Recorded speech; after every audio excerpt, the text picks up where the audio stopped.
And welcome to Janata Darbar. Janata Darbar ఇవాళ నంద్యాల జిల్లా Allagadda assembly నియోజకవర్గానికి వచ్చింది.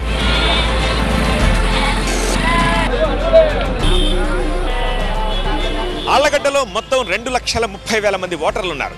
అందులో మేజర్ చంక్ బీసీలదే. బీసీలు 65,000 నుంచి 70,000 వరకు ఉంటారు.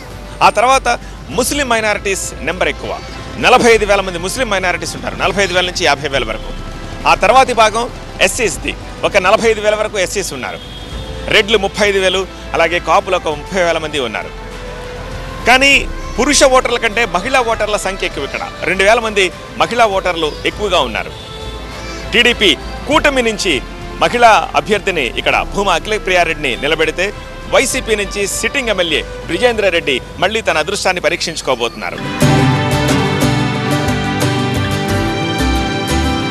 ఆళ్లగడ్డ నియోజకవర్గంలో నంద్యాల జిల్లా ఏర్పడిన తర్వాత జరిగిన అభివృద్ధి అంతా, సంక్షేమం ఏ మేరకు జరుగుతోంది, ఆళ్లగడ్డ జనం మధ్యకు వచ్చింది జనతా దర్బార్. వాళ్ళని అడిగి తెలుసుకునే ప్రయత్నం చేద్దాం రండి.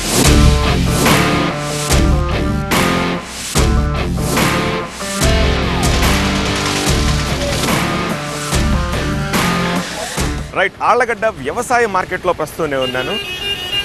మార్కెట్లో చాలా హడావిడిగా కనిపిస్తోంది. ఒకసారి వీళ్ళతో మాట్లాడే ప్రయత్నం చేద్దాం. నమస్కారం అండి. ఇక్కడ మార్కెటేనా? Market committee sir. మీరు మార్కెట్ కమిటీయా? అవును సార్. ఏంటి వ్యవసాయ మార్కెట్ అని ఉంది, బయట చూస్తే ఓన్లీ గొర్రెలకు తప్ప ఇంకేం కనిపించట్లేదు? ఓన్లీ గొర్రెల సంతే సార్ ఇక్కడ బిజినెస్. ఇది పశువుల సంత. పశువుల సంత ఇది. అంతే. ఎలా ఉన్నాయి మార్కెట్ యార్డ్లో సదుపాయాలు ఎలా ఉన్నాయి? ఇబ్బంది ఏం లేదు సార్. ఇబ్బంది ఏం లేదు, బాగానే ఉంది. మీది ఈ నియోజకవర్గమే, ఆళ్లగడ్డ నియోజకవర్గమే. ఇక్కడ ఎమ్మెల్యే ఎవరు ఐడియా ఉందా మీకు? విజేందర్ రెడ్డి ఐడియా ఉంది. ఓకే, ఎలా ఉంది పాలన? ఎలా ఉంది? బాగానే ఉంది సార్. బాగానే ఉందా? Okay, so right. వ్యవసాయ మార్కెట్ అంటే కూరగాయలు అనుకున్నాను నేను. ఓన్లీ గొర్రెల సంత ఇది, పశువుల సంత. అందులో కూడా గొర్రెలు మాత్రమే ఉన్నాయి. అండ్ మోర్ ఓవర్ ఓన్లీ బుధవారం మాత్రమే ఉంటుందంట. కొంతమంది తీసుకొచ్చిన వాళ్ళతో మాట్లాడదాం. ఏమయ్యా, ఏంటి జంట అమ్ముతావా, ఒకటి అమ్ముతున్నావా? జత అమ్ముతావు. ఇదేంటిది, రంగు పూసావు? గుర్తు సార్. గుర్తు కోసమా? మారిపోకుండా ఉండడం కోసం? ఖర్చిపోతే దానిలో గుర్తు. అది ఏ ఊరు మీది? చింతకమ్మ. ఇక్కడే ఆళ్లగడ్డలోకే. ఏంటి మరి ఎలక్షన్ ఎలా ఉంది? ఎలక్షన్ హడావుడి ఎలా ఉంది? బాగుంది సార్. బాగానే ఉందా? ఎవరు వస్తారు? చెప్పలేదు సార్. ఎది చెప్తా ఇప్పుడు? చెప్పలేము. అంటే ఎంతో కొంత ఉంటుంది కదా, ఎవరో ఒకళ్ళకి ఊపు ఉందని చెప్పేసి చెప్తారు కదా. అట్లా చెప్పకూడదులే సార్. అట్లా చెప్పకూడదా? వచ్చి ఆయన వచ్చాడా ఎప్పటికైనా. అంతే అంతేగా. ఇప్పుడు ప్రజెంట్ బాగుందా లేకపోతే మారాలా? బాగానే ఉంది. Okay, right. కొంచెం ఓపెన్ అవ్వడానికి ఆలోచిస్తున్నారు. మేబీ లోకలైట్స్ కావడం వల్ల కూడా కావచ్చు. ఎందుకంటే వీళ్ళు మళ్ళీ ఇక్కడ ఉన్న నాయకుల్ని, క్యాడర్ని ఫేస్ చేయాలి కదా. That may be one reason.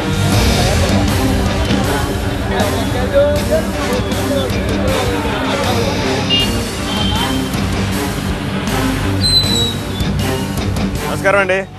అయిపోయిందా? చాయ్ తాగారా? వెళ్తున్నారా? హైదరాబాద్ నుంచి వచ్చాము. అది ఎలా ఉంది ఏంటి ఎలక్షన్ హడావుడి ఎలా ఉంది కనుక్కుందామని వచ్చాము. ఎలక్షన్ హడావుడి బాగానే ఉంటుంది. బాగానే ఉంది. ఇది ఆళ్లగడ్డేనా? ఇక్కడైనా లోకలేనా? ఆళ్లగడ్డ లోకలే. ఏంటి డెవలప్మెంట్ అది బాగానే ఉందా? ఇష్యూస్ ఏమైనా ఉన్నాయా? ఏ ఇష్యూస్ ఏం లేవు. డెవలప్మెంట్ బాగుంది. బాగానే ఉంది. ఎవరు ఎమ్మెల్యే ఇక్కడ? జితేందర్ రెడ్డి. జితేందర్ రెడ్డి, గంగుల జితేందర్ రెడ్డి. Okay okay. నానిగారు అంటారు కదా. సరే, ఏంటి మళ్ళీ ఆయనే నుంచున్నట్టున్నారు? ఆయనే. మరి రోడ్స్ ఏవి సరిగా లేవు, లేకపోతే అట్లాంటివి అన్నీ కొన్ని వినిపిస్తున్నాయి కదా. మంచిగా రోడ్లు ఉంటాయి. ఇప్పుడు కొన్ని ఏరియాలో వేస్తారు, అన్నీ వేయలేరు కదా. నువ్వే చెప్పు. డెవలప్మెంట్ వరుసగా చేసుకుంటా పోయినా.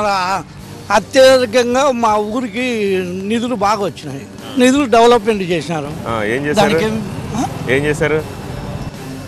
హై స్కూల్లో స్టేడియం కట్టినారు.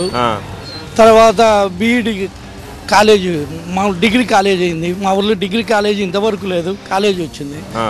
తర్వాత రోడ్లు అబోబులానికి అట్లా నర్సాపురం అట్లా ఆ రోడ్లు అన్నీ వేసినారు. ఎడన్నా చిన్న చిన్న మైనర్ ఉంటే చెప్పలేము. అంతే. తెలుగుదేశం నుంచి ఎవరున్నారు? భూమా క్లిప్ ఓకే, ఐడియా ఉంది. మరి ఏంటి ఆమె బాగా చేయదా? ఆమె గురించి మనకొద్దు.